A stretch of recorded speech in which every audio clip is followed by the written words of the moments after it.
Hey guys, and welcome back to the Fitness Podcast. It's me again. We've got our second lucky guest of the Fitness Podcast. Well, two lucky guests, Sam and Ed, good friends of ours from the Collective Performance, all the way over in Canada.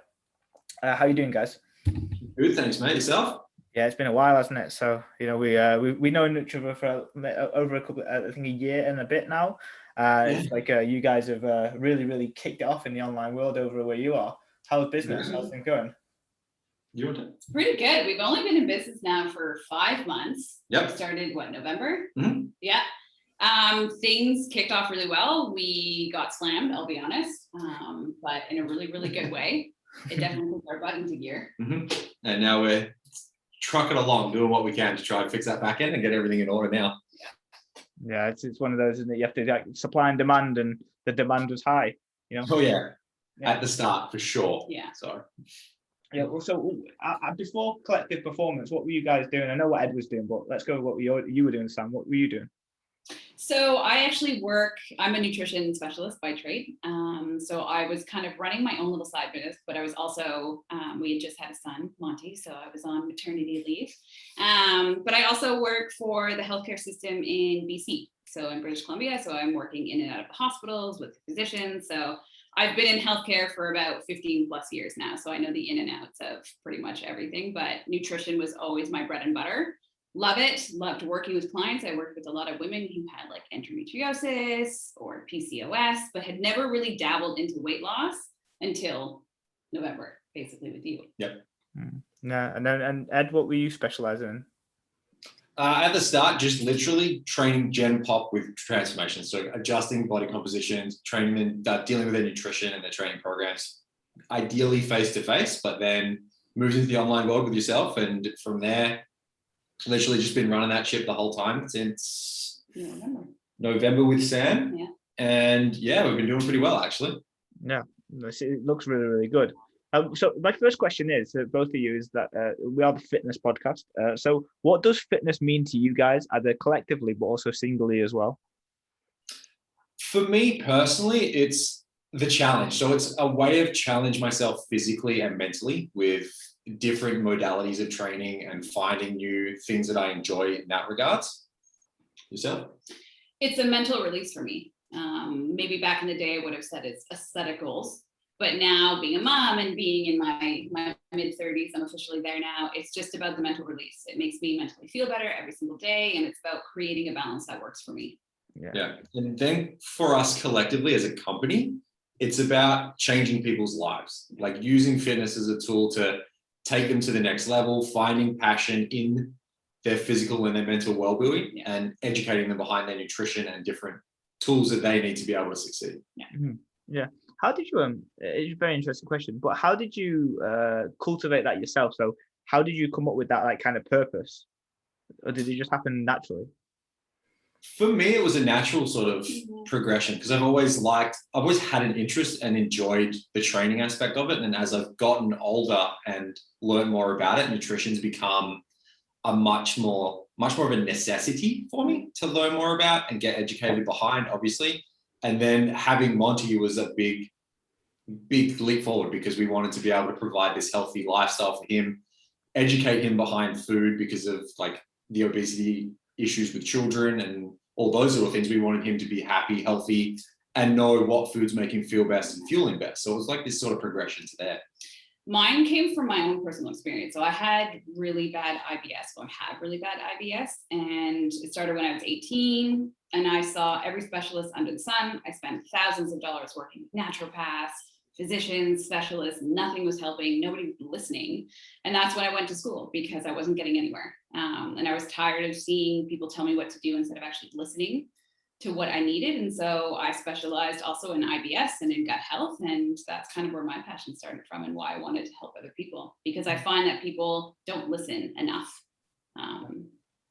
Very good at dictating. Yeah, it's like that whole element of like you're thinking about something to say while someone else is talking, as opposed to actually listening to what they've got to say. 100%. Yeah. So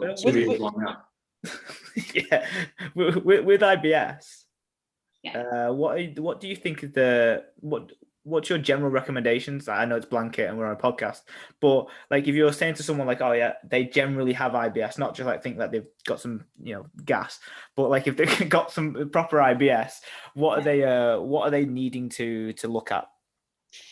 They need to figure out first what type of IBS they have, right? So you can have, I don't know, am I allowed to talk about constipation and diarrhea on this podcast? Absolutely. You should have seen what we spoke about in the last episode. It's encouraged. So you have two different forms of IBS. First of all, IBS cannot be diagnosed. You only can diagnose it by its symptoms. So there's no test that you can take to definitively say you've got IBS because we're still unsure of what actually causes it.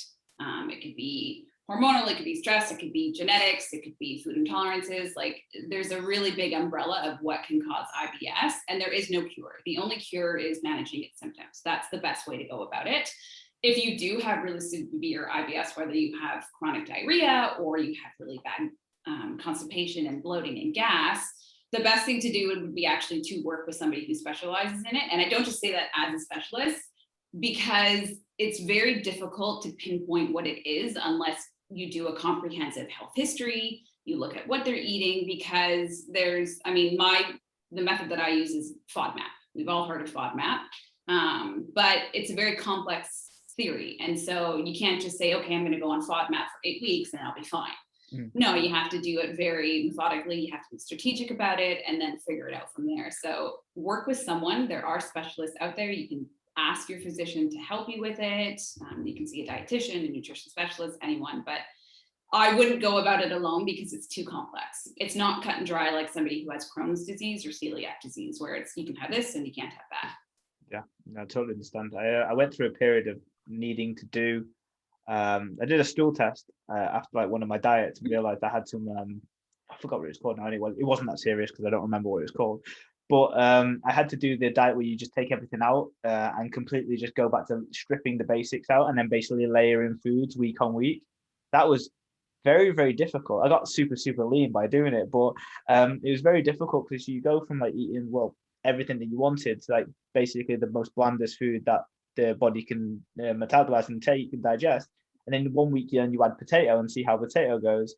And then the week after that, you add something else. And then by doing that, you almost get a better thought process around food, don't you? Because you're like, oh, that relates, that makes me feel great, or that makes me doesn't feel great. Like I had rice 1 week and then potato the next. I'm like, oh wow, potato is great for me. Rice, I didn't touch the side. And going through that process, as much as it's like you have to because it's a necessity for the feelings that you're feeling, it's actually pretty decent for self-awareness as well of the food intake. Absolutely. I wonder if you had SIBO. That was it. That was it. Yeah, SIBO. Yeah. It is. It's mentally a very difficult journey because you do cut out things like onions and garlics, apples. Like there's a lot of high FODMAP foods out there. I'm not necessarily saying somebody will be sensitive to all of them, but to cut everything out and go to the basics, but also remember what you can and cannot eat, it's overwhelming. And to do it on your own is a very overwhelming process. Yeah, for sure. What you mentioned about trying to be healthy for Monty. What are you doing now to prepare yourself for the future with Monty and family life to basically eradicate, or as best as you can, eradicate from your side, because it's multifactorial, the ability to reduce his obesity in the long term? For us, it's a lot of working with his nutrition. So as much as we want to treat him with certain things and give him stuff that we enjoy, like croissants and all those little things, it's also about delivering him good, hearty meals all the time and making sure he's got a nicely prepped dinner, getting him used to eating a lot of different foods like spicy foods, bland foods, potatoes, all those little things, just so he gets a good blanket of everything, gets an understanding of what food does, how it tastes, and all those little things. And Sam does most of the cooking for us. So whatever she cooks. 100%. Sam, whatever Sam cooks, we eat. I think too, it's getting him in the kitchen. He's 15 months. So, I mean, he is taking a lot in, and whether or not he comprehends everything, but it's keeping him involved. But the amount of times I get questions from other moms of, oh, you won't, I doubt you'll let him have sugar.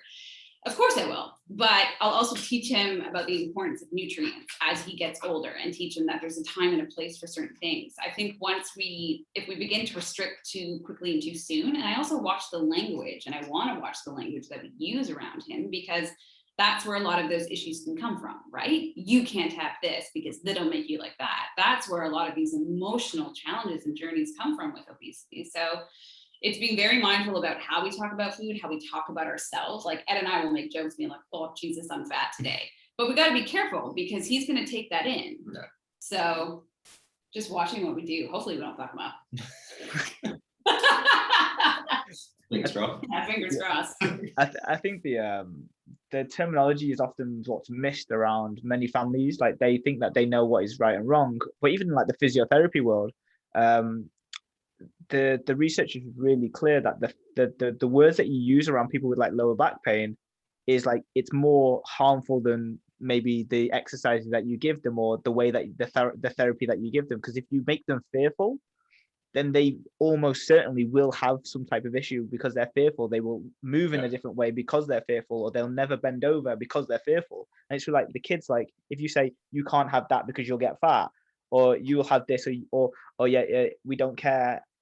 In our house, you're not having that. Like my mom, whatever my mom and dad said that to me when I was 11, I've probably overconsumed a million times over when I was 21. You know, like I'm not blaming them, but you know, they say don't have the digestive biscuits in the cupboard. I'm eating the digestive biscuits in the cupboard just because they say so, or said that I couldn't have. It's like when people say don't push the red button, I'm going to push the red button. It's like when anybody tells Sam not to do something. Fact, I don't follow the rules very well. Yeah, and that's what the kids are like as well. Like I was the same. You know, don't do this, don't do that, don't do that. Why can't I do that? Let me go and do that. See what happens. Let me go and test that boundary of what happens if. Yeah, 100%. I used to do it worse. I was a horrible child. Oh, God. Yeah, it's often like the more effort you put into it, the potential for more like I don't know harm could be as well. So it's like death by association. Like if you put loads and loads of effort into like this needs to be healthy, this needs to be this. You know, we deal quite a lot with the Asian population, right? Who are quite the parents are quite dictatorial in their thought process. You can't do this, you can't eat that. We eat this, you can't do that. And they're all struggling mentally because of these things underneath. Like they still live underneath the family home, and they're thinking, "Oh my God, I can't speak out to my family because of they say that I have to do it this way. I have to go to university. I have to do that." Whatever the thought process is, it only creates some level of like overindulgence in the future at some point because 100%. Of it. Yeah, absolutely. It's mental. What gets you up in the morning? My alarm clock. It's like a machine. Like the second that thing goes off, he's up. Like he wouldn't take 5 seconds to just like roll around. I take at least 20 minutes once that alarm goes off. But as soon as my alarm goes off, I'm straight up, and I'm so excited to start work in the morning. That is literally the thing that gets me up. Getting up, knowing that I've got clients to help and like journeys to be a part of with them is literally what gets me out of bed every single morning. And the fact that my alarm clock goes off and I usually have to go to the bathroom. Yeah, it's the bathroom one that really gets you, isn't it? Because you'd like to stay in bed, but you're not going to wet the bed just because I hate it. I hate staying in bed. I can't. I get fidgety. He's so annoying. And I'm annoying, and I'm just like, I'm just going to get up. I'll go make a coffee or something. I don't know. I'm fine to roam around for like 20 minutes and just get my shit together. But honestly, everything gets me up in the morning. Monty gets me up in the morning. I love the work we do. I have never loved anything more in my life, and that's very honest. Even before, when I was doing it on my own, I really enjoyed it, but collective performance, I don't know, it's just changed everything for me. And I love our job. I love it. What do you think is that difference then? What is the difference between you doing your own and then you doing it collectively that drives that extra oomph? I learn a lot from Ed. This is going to go to his head. Straight to my ego. There you go. Here we go. Here we go. Carry on. Ed is a very good coach. And when I watch him with his clients, it's actually allowed me to learn a lot from him because I was new to this. I had only done this for about 5 years before we joined, and you've been doing this since the dawn of time. Yeah. So he has a lot of experience that I've been able to bounce off of and learn from, which is really cool. But it's also a different group of people that I'm working with. So I worked with very specific issues, but this now is a general, it's health overall. And there is a lot of fulfillment in that. And when a client says like, hey, I don't know, it's not even like, oh, I'm 6 pounds down. It's more the conversations around like, holy shit, like I feel really confident. The confidence is huge. And when we can try and help cultivate that with a client, that's exceptionally rewarding. And I've learned a lot of that from My ego. Yeah. Monty's done all the work there. It's not Ed. Yeah, Monty's really helped me get there. Plus, we also have strengths that we didn't have, right? Yeah. So he's the bad cop. I'm technically the good cop. Yeah, everyone has a conversation with Sam. They're like, she's so nice. Why can't you be more like Sam? Like, because that's not fun. Yeah, and it doesn't work like that. It's like that's what she's there for. She's meant to be nice, and I'm meant to be not too nice, and that's the beauty of the work together. Yeah. That's why it works so well too. Do both? This is just a personal question on my side because I'm just interested. Do you, when a client comes in, are you both working with that same client? Yeah. So they start off with, they obviously, most of their touch points are with me through their journey, but then after their first couple of weeks, they touch base with Sam, just to have that conversation around food mentally and how they're feeling, where they're sort of at, where they kind of see their next steps of their own journey going, and how she can help cultivate that sort of area. And it's really around the conversations around the relationship with food. So if they have a poor relationship, we have a lot of conversations around that with a lot of our female clients, and with the males, they're pretty easy most of the time. Yeah, some of them. Yeah, so I just. But yeah, he does the sales calls because I'm terrible at them, because if they said no, I'd be like, oh, that's okay, don't worry. It's great. It's like, sign up now. Sign up now. Yeah. What are you doing? Yeah.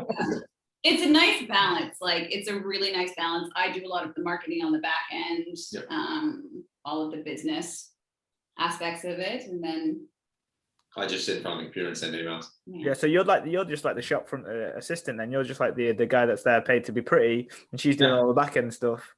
Yeah, she's the adult. People love Ed. God, it's so annoying. I don't know what it is, but they just love this guy. They think he's hilarious, but I would disagree. Going back to that relationship with food, what do you think is the biggest fundamentals that people have coming into like a process like yours that you really have to combat, and how do you do so? Well, that's a big question, because everyone is so different. A lot of it usually will stem back to childhood. There'll be a trauma for some, and also it's habitual. It's what I try and work on with the majority of our clients is that inner voice, rewiring the way in which they speak to themselves. So sometimes I'll pull from, I do hypnosis myself. So sometimes I'll pull from that. I'll recommend books, but it's a lot of talking and just a lot of, okay, well, how do we stop that conversation, and how do we switch gears and make it more constructive to you and more positive? So it's really changing the mindset around it. Yeah, that thought is the or that the conversation is that initial starting point, right? It's like you've got core beliefs, which are cool, but then the real point of actualization from thought process to action is like it starts on that conveyor belt, doesn't it? Like thoughts turn into like feelings, emotions, physical sensations, and then they turn into behaviors and actions. So if you can cancel that, well, change that initial first thought to something different, then you get that where you take away the mid-ground of feeling the way that they felt around food, or feeling or resulting in that overeating, extras, whatever it is. Like what, in terms of the way that you speak to them and talk to them in ways, is there any specific strategies that you've like, let's say for example, I'll use a context because I know that it's not general, but let's say if someone has the fearful nature of particular foods, what type of strategies would you utilize for those that have a particular fearfulness of food? I'd first understand what their fear is. So we'd kind of dive into, okay, well, what is your fear? When this happens, say you're in a social situation and there's all this food around and you start getting anxiety, what's going through your mind? We'll talk about that. Then we'll talk about, okay, well, when that goes through your mind, sometimes with some people, if say they have a really negative inner voice dialogue, I'll get them to picture a stop sign. I think they're pretty common. They're the same everywhere. They're the same everywhere. Okay. That's a universal thing. It's been a long time since I've traveled, so I don't remember anymore. I'll get them to picture a stop sign, and I'll get them to do this over and over. So when they have a negative thought enter their mind, I'll get them to picture a stop sign, think about something more positive, rewire that, and if it happens again 20 seconds later, picture the stop sign again. So I'm trying to train them to acknowledge the thought. It's not necessarily to ignore it, acknowledge it, stop the thought process and switch it to something more constructive. And I tell them it takes practice because you're so programmed to keep thinking that same negative thought over and over. So in 5 minutes, you might think it 20 times. So I want you to picture that stop sign 20 times.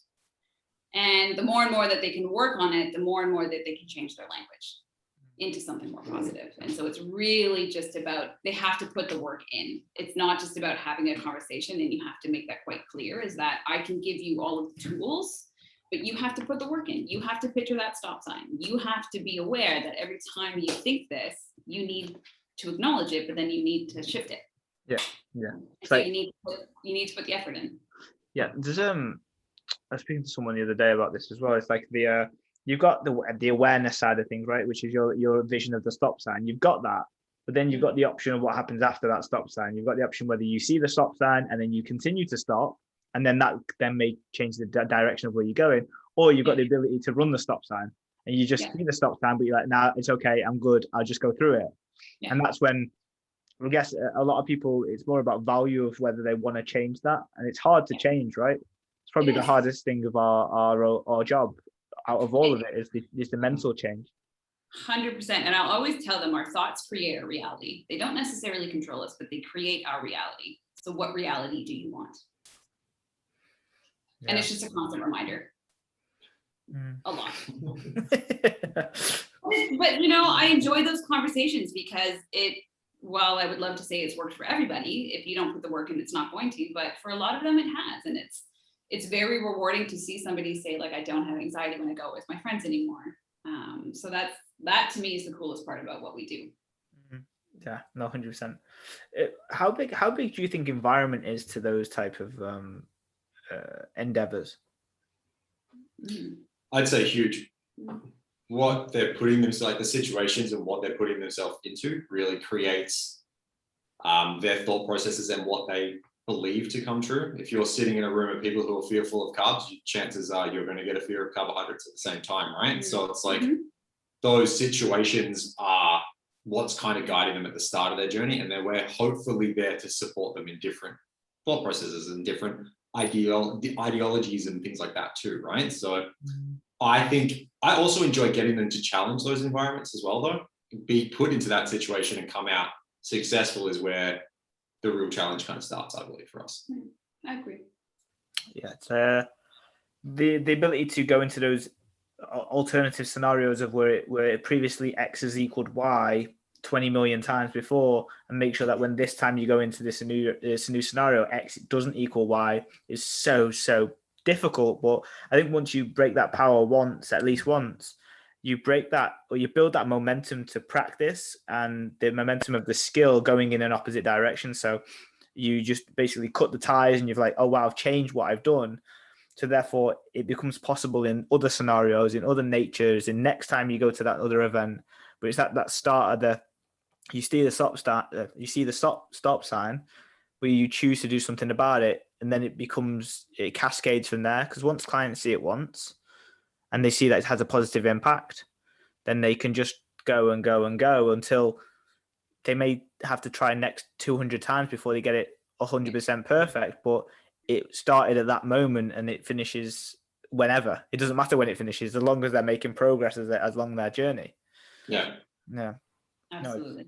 No, it's the minefield, isn't it, of the mental side of things. Yeah, it's the part that people don't really understand as much when they first start their journey, that it's like, you know what, you're going to be challenged literally every step of the way. Like, you're going to find a new problem everywhere, and whether you come out on top of it or whether you fall back into it is where the change really comes to. Yeah.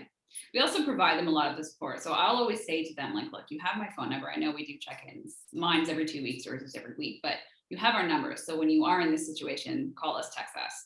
And so sometimes they'll call me from the grocery store, or they'll text me like, what do I do? And we provide that over the top support so they don't feel like they're alone in on this. And so that they can get to a point where they are confident to do it on their own.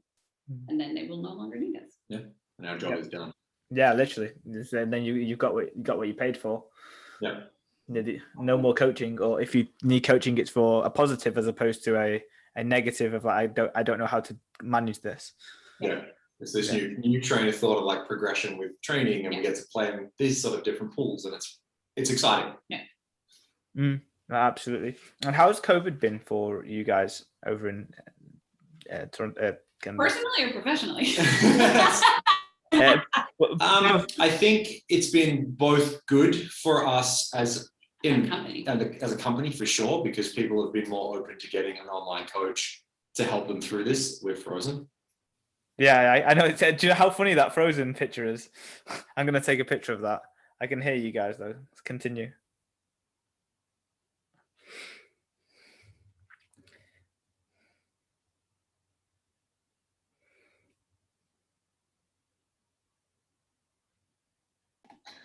And we're back. A little brief interlude.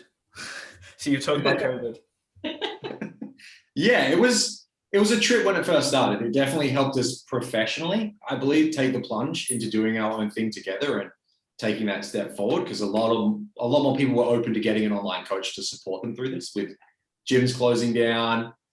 I think physically, I went a little bit of a baby route where I was like, no, I can't do anything now that the gyms are closed, and stopped training for a while, and then took a while to put on my big boy pants to get back into that. So definitely the leanest I've ever seen you. Yeah, I'm skinny now. He is.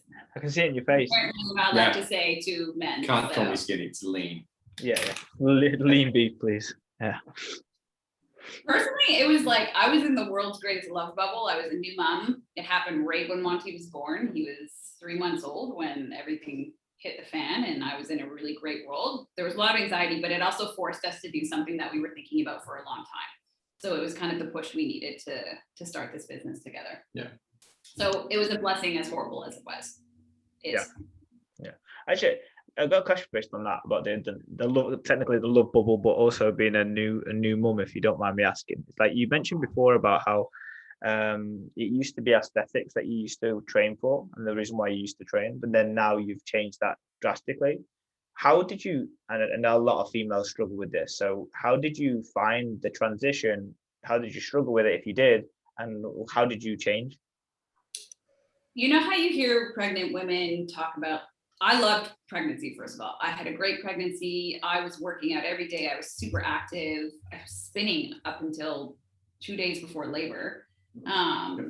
So I was lucky and I had a great pregnancy. So I loved being pregnant. I loved my belly. I loved everything about it. It wasn't necessarily like, oh, I appreciate my body so much more. And you hear a lot of women say that, like, it's so great. No, it was just really fun and it was really cool. But when Monty was born, perspective. It was perspective. The small shit didn't matter anymore.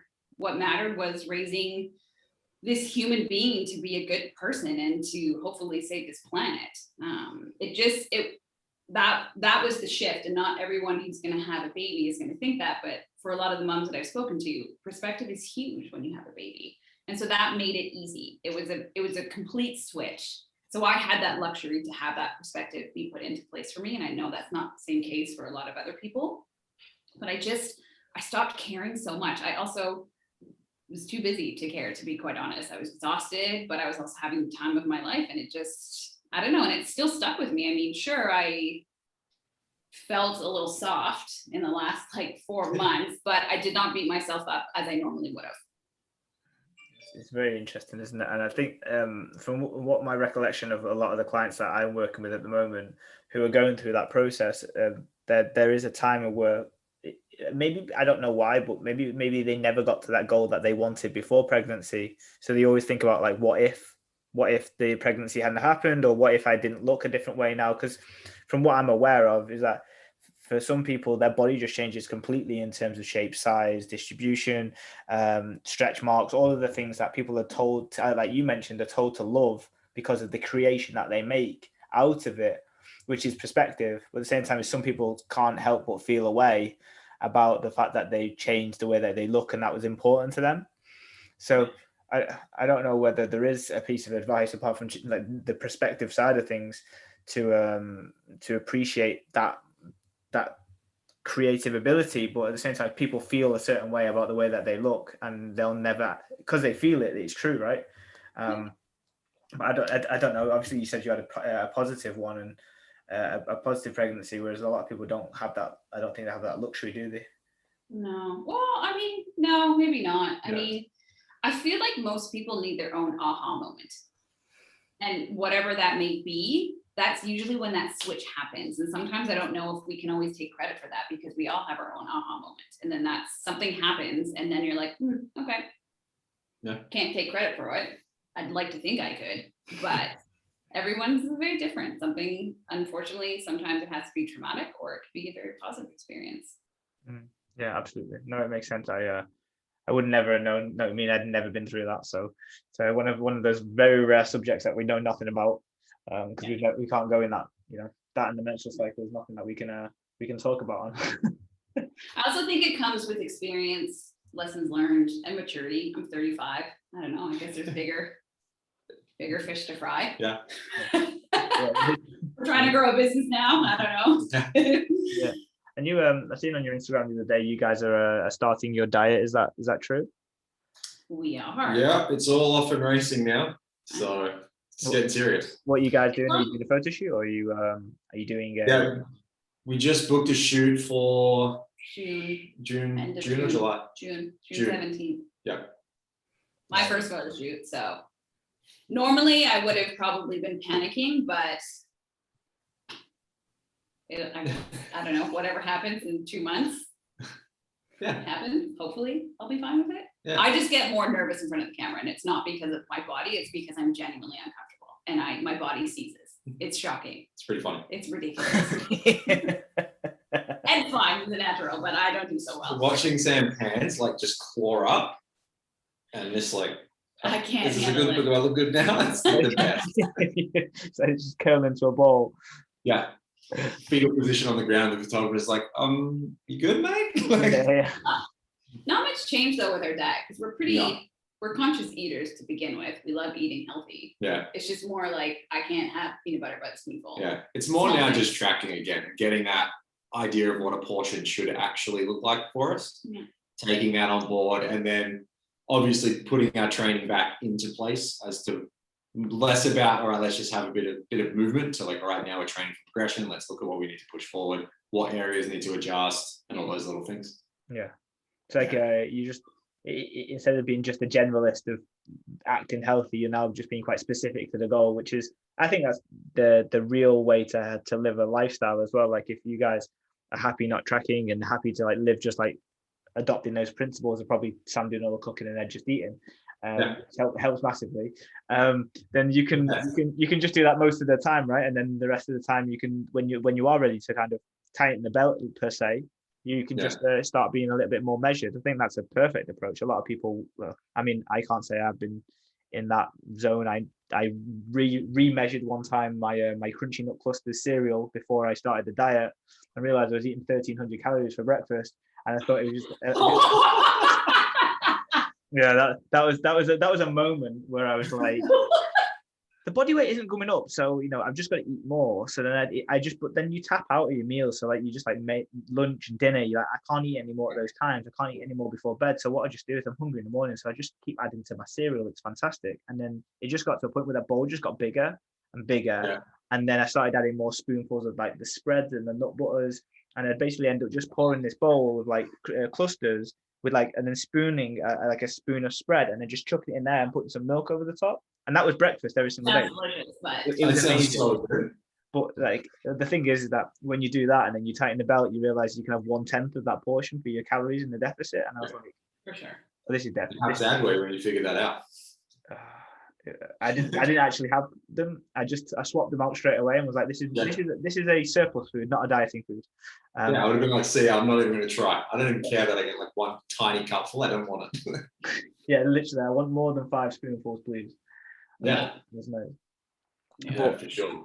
Yeah. So, and then any other ways that you're just tightening the belt now? What are you doing from a step perspective? Are you just going from not tracking to tracking, or are you, We've always been pretty good. We always try to make sure we shut up shop around 4 o'clock and take the little man for a good like hour and a half walk to get him outside. So our step count's always around the 10 to 12K without really thinking. So at the moment, we're just literally retracking it to see what we're doing, and then we know where we need to progress that, if we need to push it up anymore or anything along those lines.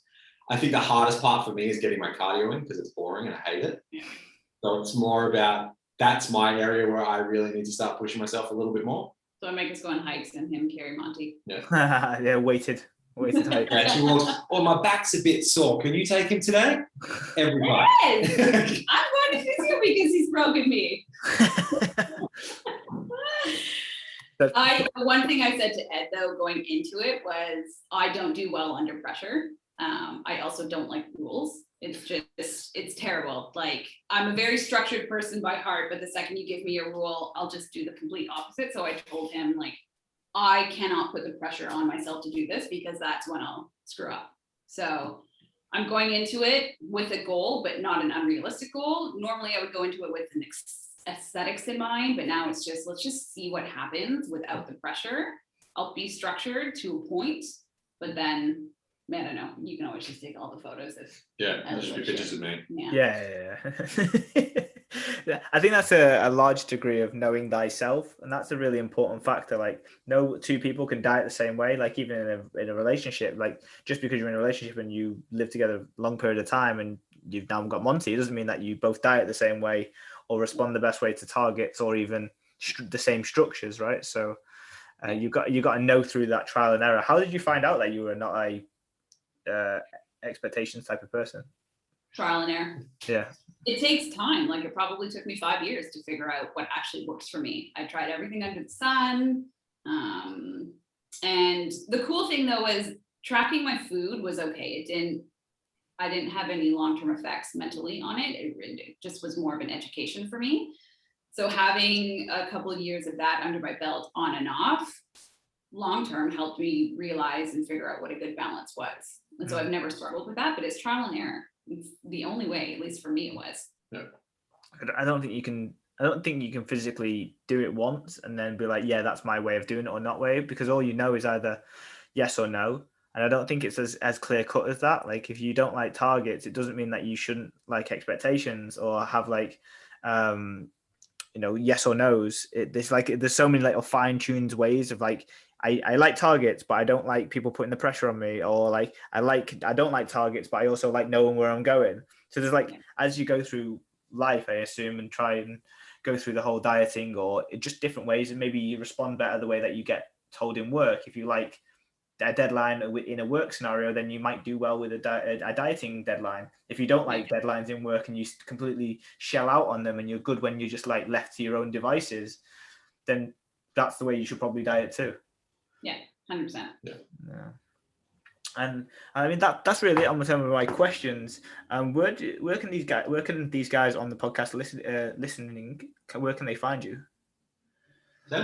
Instagram. The Instagram. Yeah, we've got our Instagram is it collective underscore? Oh, for Christ's sake. I don't even know. At collective underscore performance. You're not selling it very well. I don't even know my own cell number. Like, this is. Oh, gosh. Instagram, at collective performance _ performance. Our website, we're working with a web developer right now, thank God, to help us reestablish a proper website. So that should be up and running hopefully by April. Yeah, that's collectiveperformance.ca. Yeah. And you guys specialize in what? Body transformations from the inside to the outside. So we deal with all your little aspects internally to hopefully bring you a new confidence and build this new person externally. Yeah.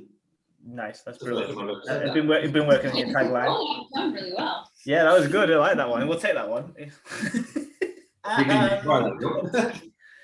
you go, inside and out. Fantastic. Yeah. All right, guys. Well, thank you. This has been another. Oh my God, I can't even speak now. Another lovely episode of the Fitness Podcast. To speak to you soon.